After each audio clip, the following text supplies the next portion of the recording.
I do run a few conferences myself, and I'm really impressed with NASCOM and how this event has been scheduled and organized, the quality of attendees, and the enthusiasm in the audience.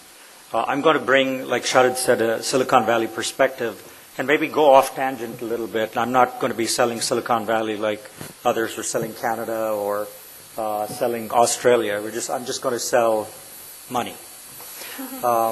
So just looking at Silicon Valley and the opportunities may give you some lessons.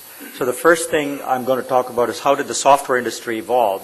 What were the opportunities? How were the partnerships developed? And what has happened to date? So if you look back at the software industry 20 years ago, everything was sold on a license basis, right? And for that you needed direct salespeople, and you needed to go door to door, literally selling software to the large companies. You implemented that, and you made money by maintenance, by milking the customers with maintenance revenues. That was the old business model. In that business model, if you were a small company, the way you formed your ecosystem or your partnerships is you tried to find systems integrators. Because in the old days, $1 of license sold resulted in $10 of consulting for some big, large systems integrator. And that was how SAP really became successful. Because they went and told all the systems integrators, hey, if I sell $1 million a license, you're going to get $10 million, right? And so the Accentures and the Bearing Points and the others realized quickly this was a great scheme to make a ton of money, a lot more than the vendors did, right? And so that's how ecosystems formed. Large, complex projects included large implementation projects, took a lot of time, and then the license guys still got a lot of maintenance revenue. Okay, so your strategy at that time was to get systems integrators as your partners. If not, you wouldn't really succeed. If they didn't help you implement these complex systems and take years and years of time, you're not going to succeed, right?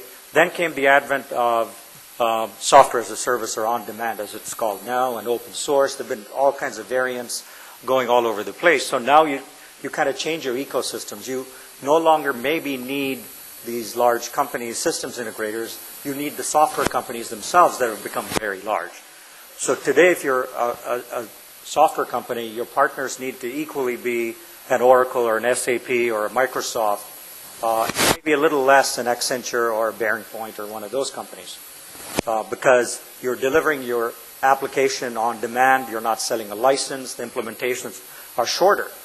So you don't need $10 of consulting for $1 of license you sell anymore, right? So the large SIs, for the most part, are not as interested in becoming a partner with you as maybe the software companies themselves who want to build an ecosystem around their core ERP applications, for example, or the core data center applications or security applications. Okay, so again, the opportunities evolve, the ecosystem evolves as well. And so when you look at the future where software is going to and what the opportunities are, people are now starting to talk about Enterprise 2.0. Everything needs a 2.0, I guess, tag to make it new and improved. And so what is Enterprise 2.0? So this is basically taking an ERP system as a core and adding lots of functionality around this with new technologies like blogging, podcasts, RSS feeds, and so on and so forth, and trying to tie these into corporate applications to make these applications more productive. Okay. So in this new scheme of Enterprise 2.0, we don't know who the real partners are going to be yet. Maybe it's a democracy at last. People go download the software from your website, they pay you $10 for usage, and it easily integrates with other applications, and you don't need any partnerships. Maybe that's the future for software, because everybody has little applets running everywhere, and it just comes together using a services-oriented architecture. And so maybe from now on, it might just be blogs and word-of-mouth marketing might be your ecosystem more than being lined up with a software company or a systems integration company. So that's kind of how the software industry has evolved, at least from my perspective. I may be right, may be wrong, but I'd love to hear your feedback on that part. Now on the BPO side, it's a whole different track.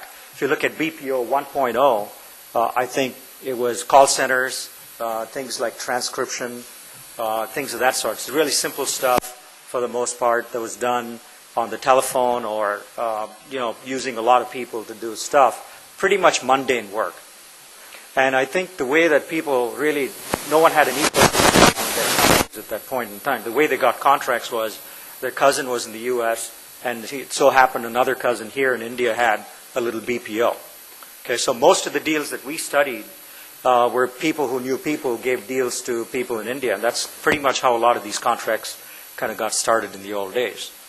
And so that was the first stage of BPO as far as I can see.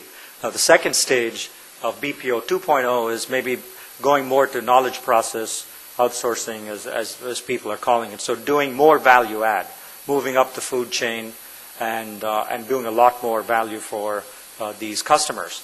Now I think the ecosystem has changed to one where you work with industry associations, or you work with people like that to say, look, I can offer this kind of service to a whole bunch of companies in an industry and really work in partnership with them to move some of that work to India or other places.